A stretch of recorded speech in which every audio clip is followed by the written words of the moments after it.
Bonjour à tous, bienvenue dans cette vidéo où on va pouvoir enfin, depuis un mois que je l'ai, faire une review complète de ce Crystal Light.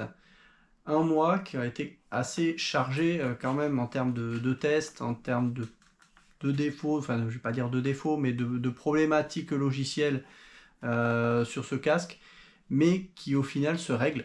Et ça c'est quand même une très bonne chose. Donc on va voir un petit peu point par point ce que vaut ce Pimax Crystal Light. Vous allez voir ce que j'en pense. Tout, confort, qualité d'image, tout ça, on va parler un petit peu de tout ça. Et donc on va commencer par les commandes. Alors la première chose qui a un peu agacé ces derniers temps, c'est que tout le monde n'a pas encore reçu ce Crystal Light. Et pour cause, c'est que Pimax, ils ont fait leur mea culpa, ils ont expliqué que ils ont eu pas mal de retard dans l'approvisionnement. Et également, suite à des retours qu'on a fait sur des problématiques de tracking, bah, ils ont creusé un petit peu ces problèmes-là, voir si c'était pas non plus un problème d'hardware au niveau du casque en lui-même. Ils ont fait pas mal de choses et donc ils ont pas mal ralenti les livraisons. À savoir que pour l'instant, la seule version qui est disponible de ce Crystal Light, c'est la version avec le local dimming. Vous aviez la version qui était moins chère, 100 $ moins chère hors taxe, qui était la version sans local dimming. Pour l'instant, cette version a du retard. Voilà. Donc, on n'a que cette version-là. Donc, j'avais la chance d'être parmi les tout premiers à avoir précommandé ce Crystal Light quand les précommandes étaient ouvertes. Et j'ai eu la chance d'être parmi les premiers à le recevoir. Et actuellement en France, je suis peut-être un des seuls, pour ne pas dire peut-être le seul en France à l'avoir reçu. Et c'est pour ça que j'ai entamé pas mal de rapports avec Pimax pour essayer de corriger les problématiques que j'avais, de façon à ce que les prochains acheteurs ne soient pas déçus et qu'on puisse corriger un petit peu tout ça. Et donc c'est toujours en cours, je suis toujours en contact avec eux. Beaucoup de choses ont été corrigées. Aujourd'hui, je vais dire que j'ai quasiment plus de soucis en fait avec ce Crystal Light. Les soucis viennent plutôt de mon PC sur ces trucs-là. Mais en tout cas, on va en parler un peu plus en détail. Je vais pouvoir donner plus de détails sur ce qui a été fait et ce qui, justement, peut-être à éviter quand vous acquérez ce Crystal Light et ce qu'il faut vraiment vérifier sur votre ordinateur. Parce que vous allez voir que ce casque, il demande beaucoup et on ne pense pas forcément à des problématiques qu'on peut avoir sur nos propres ordinateurs. Voilà. Donc ça, c'est pour un peu la présentation.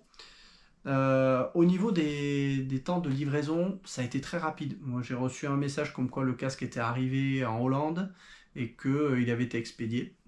Et à partir de là, j'ai mis 5 jours pour avoir le casque, même pas, je crois que c'était même 3 jours. Ça a été très rapide. Donc au niveau des délais des livraisons, j'ai rien à redire. C'est nickel.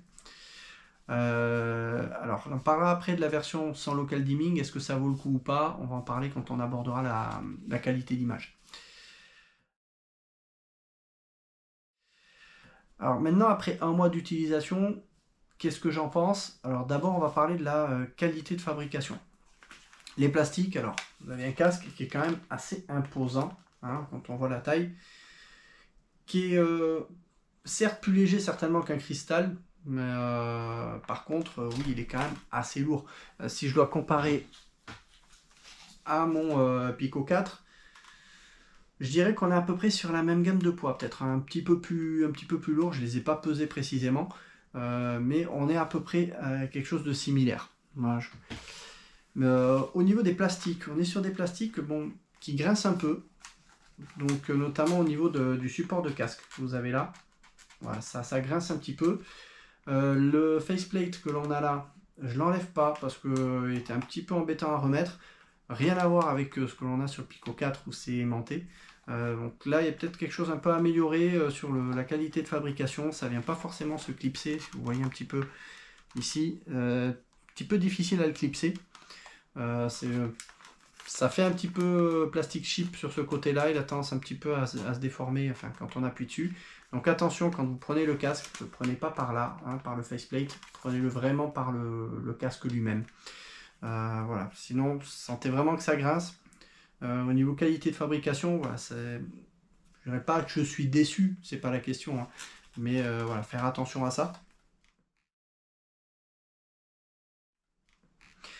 Au niveau du confort, bah, j'ai pas grand chose à redire sur la qualité des mousses. Les mousses sont très bien, que ce soit devant, derrière, c'est très agréable. On a les trucs pour le nez qui sont très bien aussi. L'espacement que l'on a par rapport aux lentilles est bien, pas grand chose à redire. Le seul défaut que j'y trouve, c'est quand on le met en place, il n'est pas super stable. Si je prends par exemple, on va le mettre comme ça, je le mets en place, je serre un peu, ben, en roulis, c'est pas super, quoi. Voilà, c'est pas super stabilisé. Je pense qu'il faudrait des supports en mousse qui bloquent ici sur les côtés, de façon à stabiliser le casque. C'est, je dirais, peut-être le principal défaut du confort que je peux lui retrouver. Sinon, au niveau de- du maintien du casque sur le visage avec les mousses, ça me fait pas mal au visage, ça ne serre pas trop. C'est pas aussi parfait que ce que je peux avoir sur le Pico 4 où j'avais changé la sangle à MVR, et là vous aviez une sangle qui est en fait en plastique mou. Donc vous le mettez en place, là, hop, et ça tient tout de suite. Alors il n'y a pas un petit peu de jeu là, mais moins que sur le cristal, sur le Crystal Light.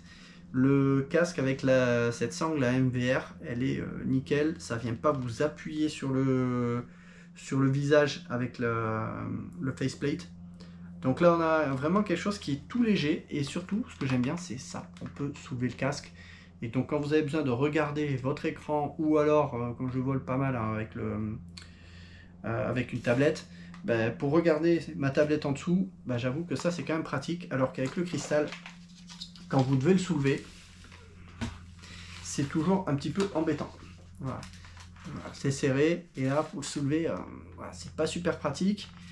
On bouge forcément le casque comme ça, donc après on repasse un peu de temps pour pouvoir le restabiliser. Donc au niveau confort, on peut jouer des heures avec, ça ne pose aucun souci, vraiment aucun souci, c'est très confortable.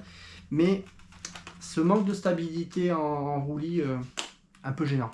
Donc ça serait bien si on pouvait avoir des sangles qui permettent de corriger ça, d'avoir quelque chose d'un peu plus stable et un peu plus confortable là-dessus. Au niveau du poids, j'ai fait des sessions de plusieurs heures. Rien à redire. Ça, on sent pas vraiment le poids, c'est quand même plutôt bien équilibré, même si en apparence c'est très volumineux, hein, ça vous fait quand même une tête qui est assez grosse.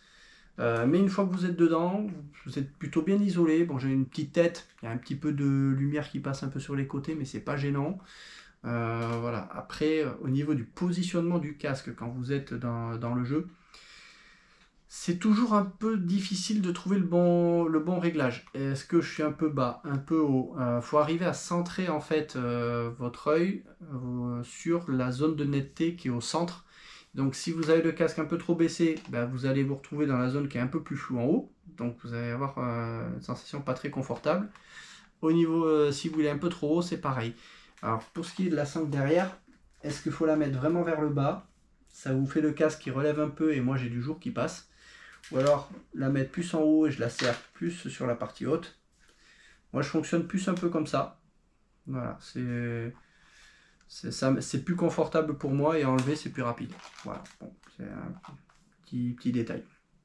Euh, Au niveau de l'IPD, donc l'intervalle interpupillaire, vous avez une petite molette, hein, on va voir en vidéo, sur le côté, vous allez la bouger pour pouvoir bouger votre intervalle interpupillaire.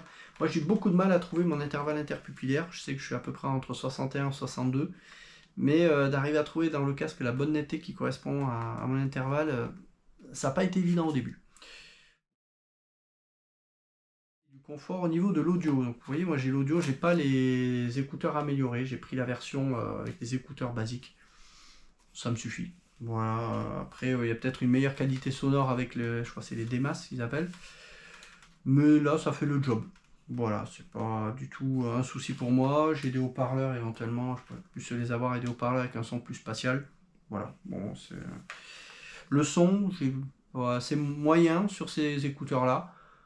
Maintenant, au niveau du Pico, j'avais à peu près la même qualité qu'au niveau sonore qu'un Pico 4. Hein. Donc voilà. La connexion. Vous avez deux câbles, alors je ne vais pas vous le montrer là parce qu'ils sont derrière l'ordi. Vous avez donc un câble DisplayPort, ça c'est quand même le gros avantage en fait du Crystal Light, c'est de pouvoir enfin avoir un casque en DisplayPort, parce que par rapport à un Pico 4 ou un Quest 3, là vous êtes soit en Wi-Fi, enfin en wireless, ou alors vous êtes en USB. Et la problématique, c'est que vous avez une image sur les Pico et Quest 3 qui est d'abord compressée par l'ordinateur, qui est envoyée au casque, qui est ensuite décompressée. Donc il y a quand même ce temps de travail qui est également pris sur le CPU. On verra qu'il y a d'autres problématiques avec ce casque-là au niveau du CPU. Et donc ça vous fait une image qui est compressée, qui n'est pas native, qui n'est pas brute en fait. L'avantage du DisplayPort, c'est que vous avez une image qui est brute, qui est envoyée au casque. Et ça, je vous garantis que ça change tout. Donc ça, le DisplayPort, c'est un point qui est hyper important quand vous choisissez un casque. Si vous faites des jeux un peu comme les Quest 3 en autonome, bon bah restez plus sur du Quest 3. Mais si vous êtes vraiment sur de la simulation et de la surtout sur PC, le DisplayPort, ça va vous changer la vie, franchement. C'est un autre niveau de détail au niveau de l'image, on va en parler un peu après, ça n'a rien à voir. Vous avez ensuite également un port USB. Ce port USB, on va en parler plus en détail parce que c'est source un peu de problèmes sur pas mal de personnes et ça a été mon cas. Vous avez un port USB qui va assurer donc l'alimentation du casque, mais pas seulement. Il faut savoir que, à la différence d'un Pico 4 ou d'un Quest 3, où vous avez à l'intérieur de votre casque, vous avez une puce qui permet de faire les calculs de positionnement de votre tête quand vous la bougez. Tout est fait dans le casque en autonome, c'est-à-dire que ce n'est pas le PC qui fait ce travail-là. Et bien sur le Crystal Light, et bien c'est pas la même chose, c'est-à-dire que c'est les mouvements de casque. Il n'y a pas de puce, comme c'était le cas dans le Pimax Crystal auparavant, où il y avait sa batterie, il faisait sa propre tambouille au niveau des calculs. Ben là, c'est le PC qui le fait. Et donc, si c'est le PC qui le fait, c'est le CPU. Donc, vous allez avoir une charge CPU qui sera certainement aussi plus importante que ce que vous pouvez avoir avec un Quest 3 ou un Pico 4. Donc ça, attention, le CPU, c'est un des soucis qui a été mis en évidence lors de mes tests. Je suis sur un Core i7 de 10e génération et très franchement, il est parfois au taquet. On se retrouve avec des pics à 100%, et quand on a ces pics à 100%, et bien c'est là qu'on observait des gros ralentissements sur le tracking. Voilà. Donc quand c'était comme ça, on avait le tracking, quand je bougeais la tête assez vite, ben, le tracking, il mettait 2 fois moins de temps pour suivre. Donc vous avez quelque chose qui est dans la tête, quand vous avez l'image qui ne suit pas la vitesse de déplacement de votre tête, c'est extrêmement perturbant, et c'est les gros problèmes que j'avais au début, et ça a été une galère. Vraiment une galère qui aujourd'hui a été corrigée par les techniciens de Pimax, donc ils ont fait du bon boulot.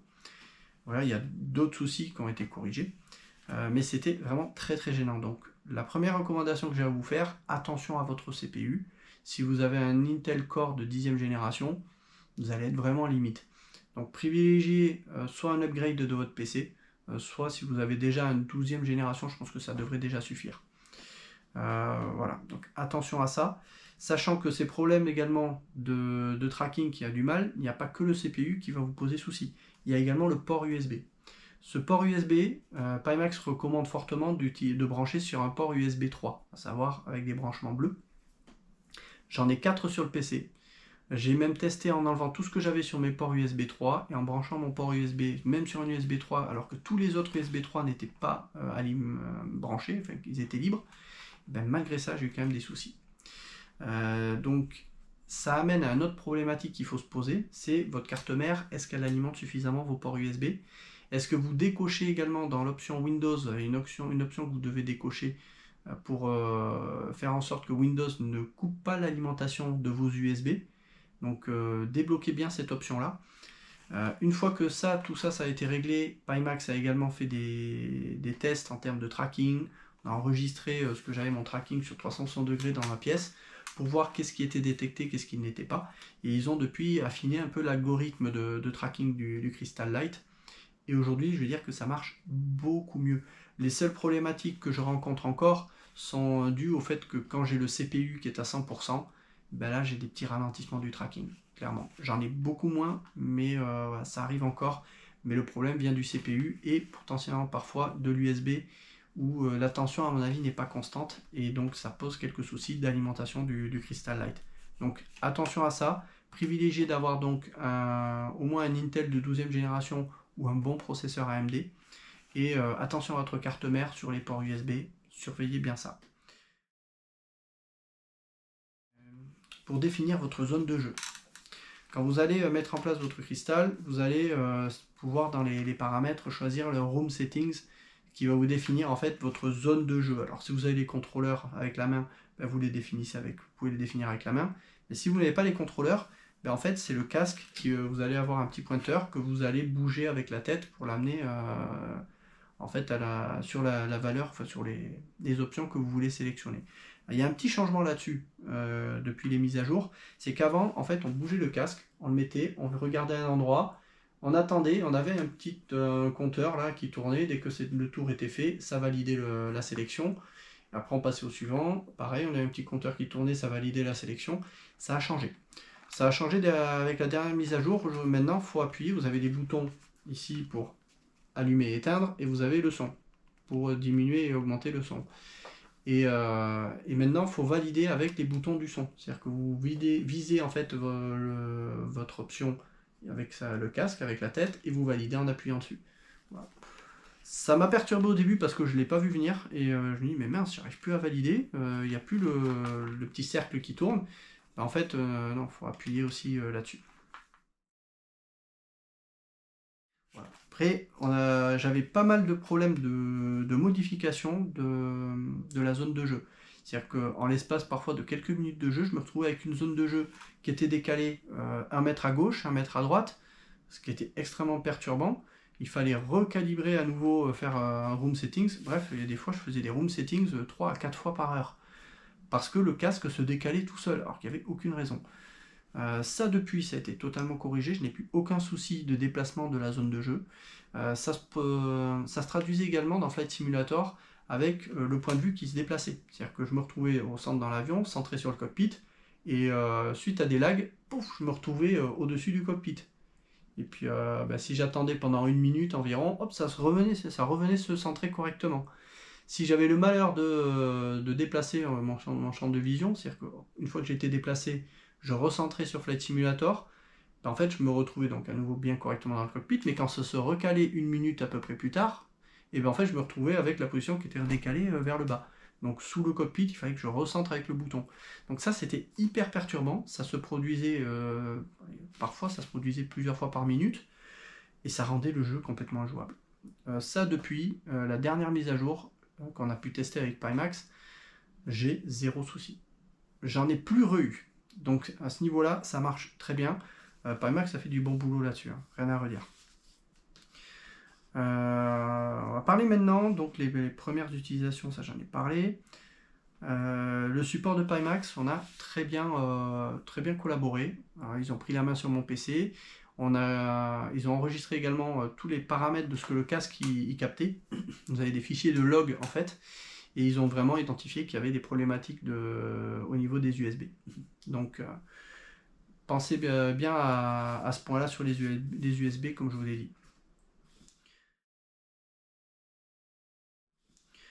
La qualité graphique.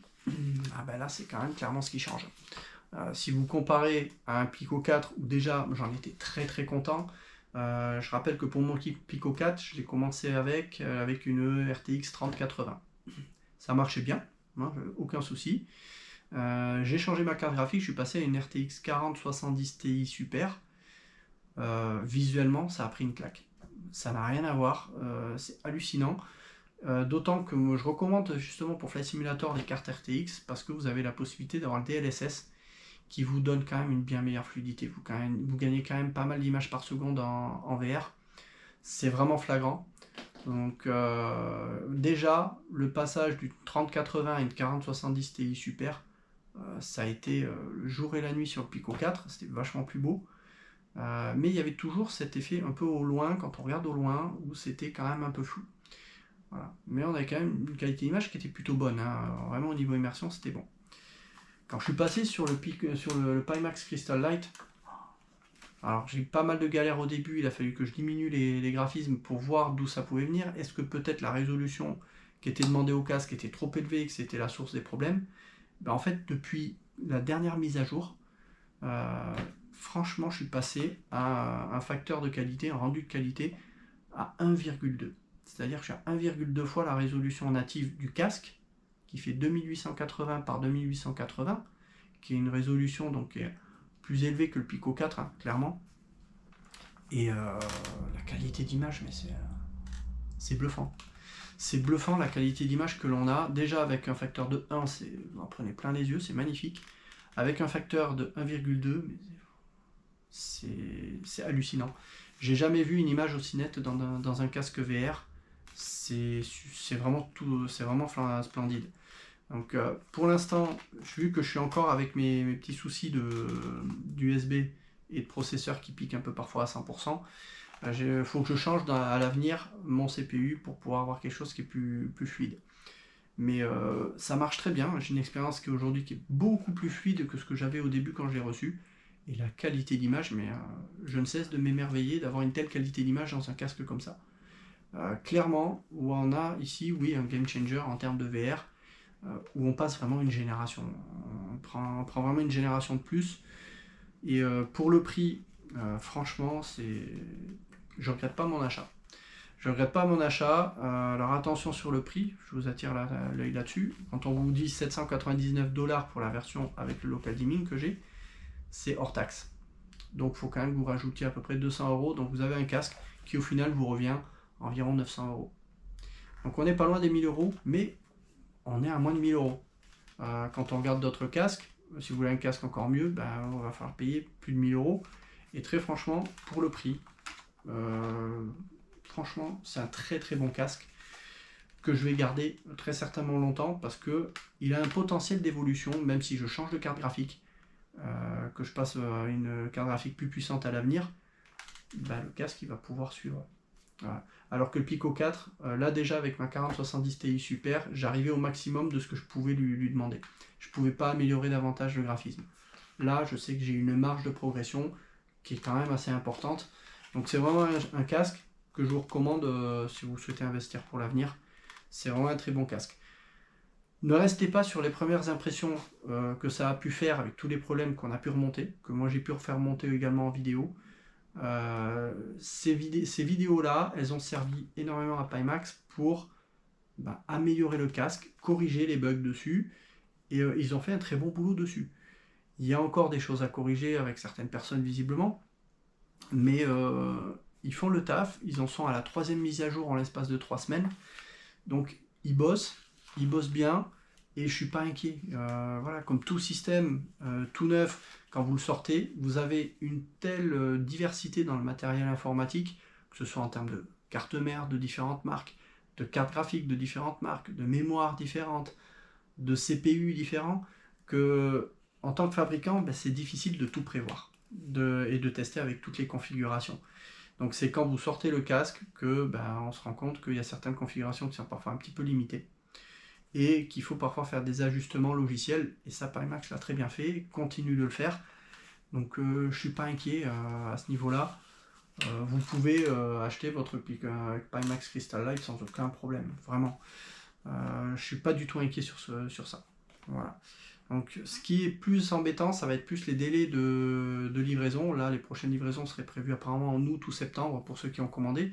Donc je comprends que ceux qui ne l'ont pas encore reçu s'impatientent un peu, ou ceux qui ne l'ont pas encore reçu et qui voient tous les soucis qu'il y a eu au début lors de son lancement, se disent: est-ce que j'ai fait le bon choix? Vous inquiétez pas. Voilà, vous inquiétez pas, oui, vous avez fait le bon choix.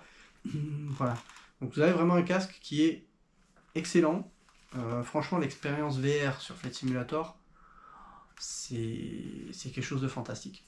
C'est vraiment fantastique, donc faut vraiment l'essayer pour le voir.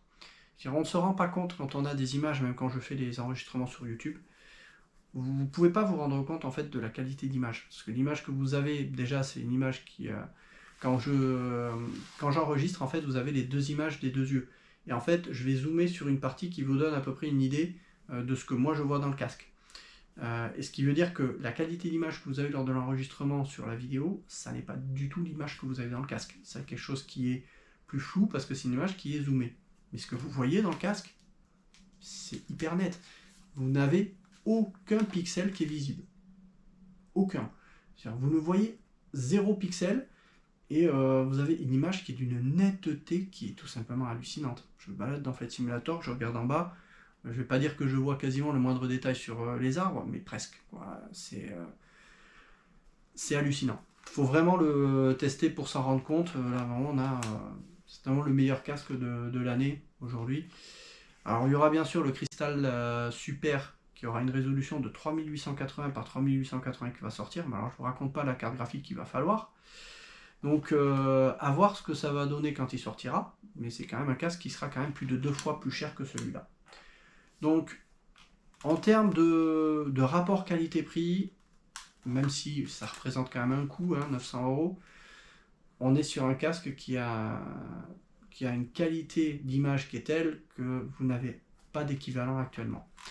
Alors certains disent le Quest 3 il est très bien, une très belle qualité d'image. Oui, je suis d'accord, mais vous n'êtes pas en DisplayPort. Vous êtes sur une image qui est compressée et décompressée. Donc vous n'avez pas la même netteté. La netteté, vous allez avoir quelque chose qui va surpasser en fait tout ce que vous avez pu connaître avec des Pico 4 ou avec des Quest jusqu'à présent. Ça n'a rien à voir. Là, le DisplayPort, vous allez avoir vraiment quelque chose qui est tout simplement sublime. C'est vraiment un autre niveau, une autre génération de la VR.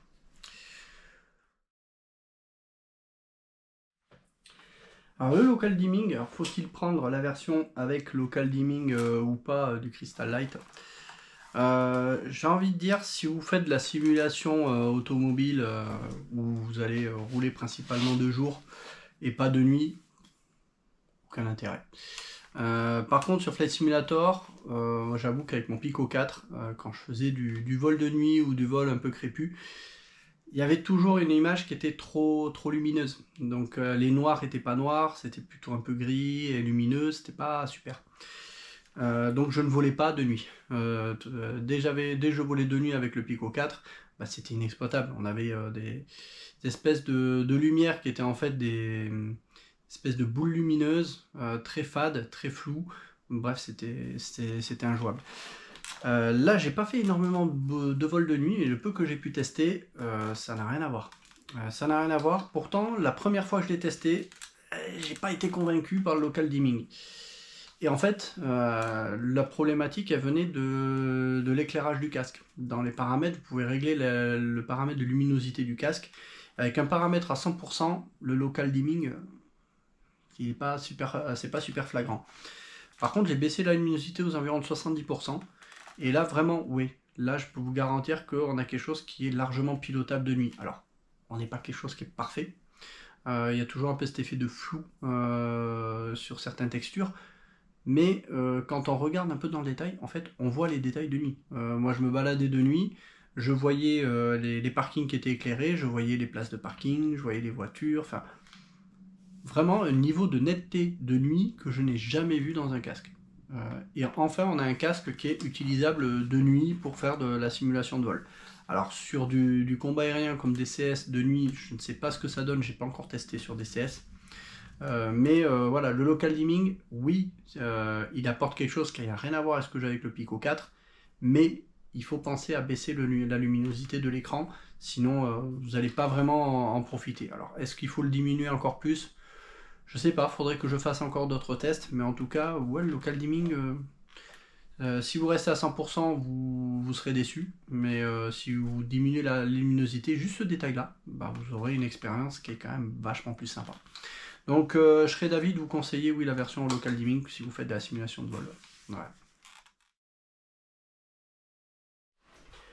On va parler maintenant du rendu foveal fixe. Alors, vous avez tous entendu parler du Pimax Crystal avec son rendu foveal avec le eye tracking. C'est-à-dire qu'en gros, c'est quoi le rendu foveal?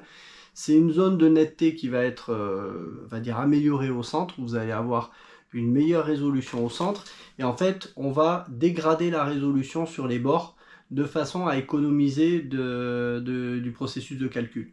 C'est-à-dire qu'on va faire l'effort sur la zone au centre, là où on regarde devant, et autour, ben, quand on regarde assez peu autour, on va mettre des résolutions moindres pour diminuer, on va dire, la puissance de calcul nécessaire pour avoir une image. Parce que si on met une image qui est à 100% de la résolution sur la totalité du casque, alors c'est sûr c'est superbe, mais le problème c'est que vous allez avoir une capacité de calcul qui risque de dépasser votre carte graphique. Voilà. Le eye tracking, l'avantage c'est que ça va déplacer cette zone de netteté au centre, en fonction de là où vous regardez avec les yeux, donc ce eye tracking va pouvoir faire bouger cette zone de netteté en fonction de là où vos yeux regardent. Dans le Pimax Crystal Light, ça c'est quelque chose qui a été retiré, le eye tracking. Alors on pouvait craindre que la zone de netteté soit moins bonne que sur le cristal, et il y avait pas mal de craintes là-dessus. Ben, je dois dire que je suis agréablement surpris du rendu fovéal que l'on a dans le Crystal Light. Pourquoi? Vous avez plusieurs paramètres, vous avez balanced, maximum, enfin vous allez voir dans les réglages. Mais en tout cas, voilà, vous allez, je pense, gérer la taille de la zone. Plus la zone est grande, plus vous allez voir une zone de netteté, vous allez bouger vos yeux et tout sera net. Voilà. Moi, je fonctionne en balanced, qui est donc à peu près moyen. Bah, je peux vous dire que je vois pas vraiment la différence. C'est-à-dire que si vraiment je regarde dans les bords, je vois que c'est un petit peu moins bien, mais globalement on a un rendu qui est excellent. Alors ça, vous pouvez l'optimiser avec OpenXR. Sur le logiciel OpenXR, vous pouvez mettre ces réglages. J'ai mis une zone un peu plus large, et vous pouvez déterminer en fait, au fur et à mesure que vous éloignez du centre, vous pouvez mettre je crois 2-3 zones.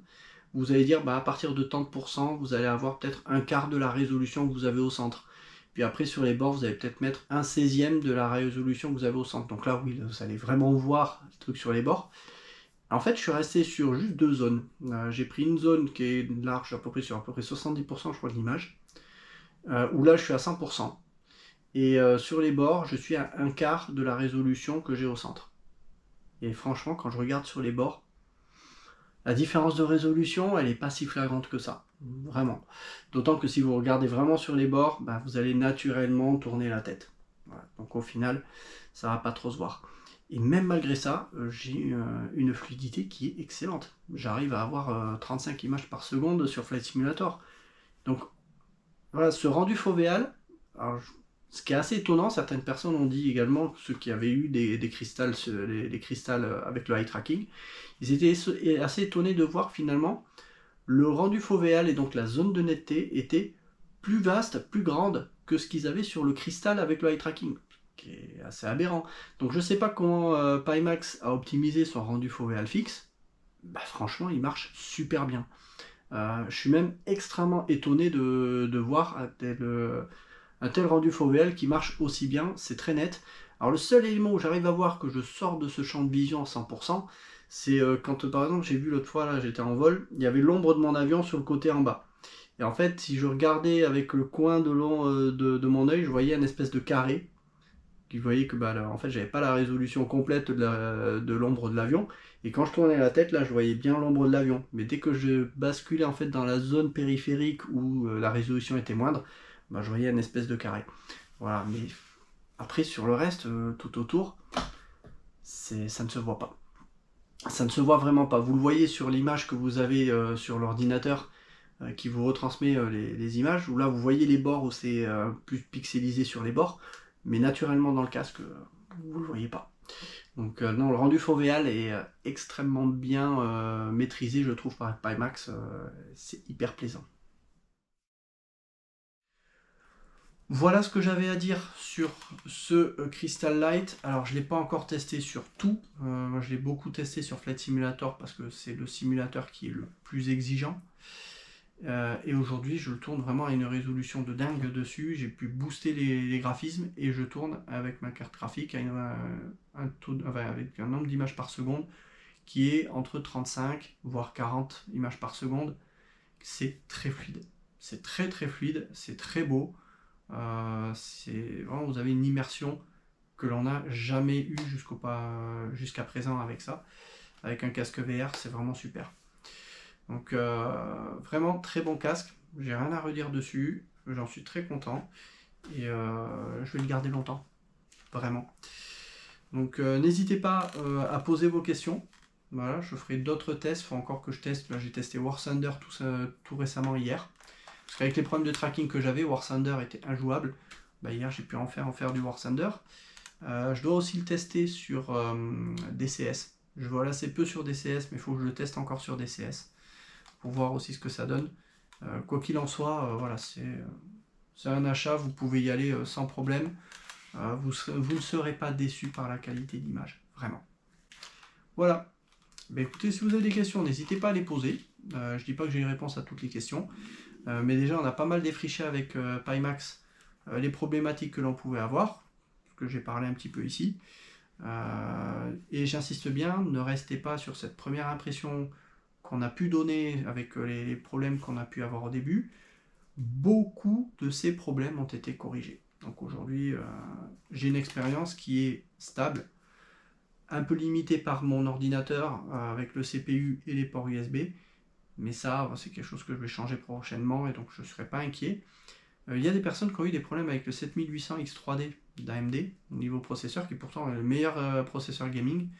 Donc là aussi, c'est plus un problème en termes d'USB. Donc je suis en train d'essayer de voir avec Pimax s'il n'y a pas des cartes mères qui sont plus à recommander, ou des processeurs qui sont plus à recommander. Donc j'espère vous faire un retour prochainement là-dessus pour vous donner une idée de ce que Pimax a utilisé pour tester son casque, de façon à avoir, on va dire, des conseils sur les cartes mères que vous pouvez choisir sans risque et sur les processeurs également à privilégier. Voilà, c'est tout pour aujourd'hui. J'espère que la vidéo vous aura plu, vous va permettre également de vous rendre compte un petit peu des avantages, des inconvénients qu'on a pu avoir avec ce Crystal Light. Mais sachez que moi j'en suis très content et je ne vais pas le changer. Voilà, à bientôt.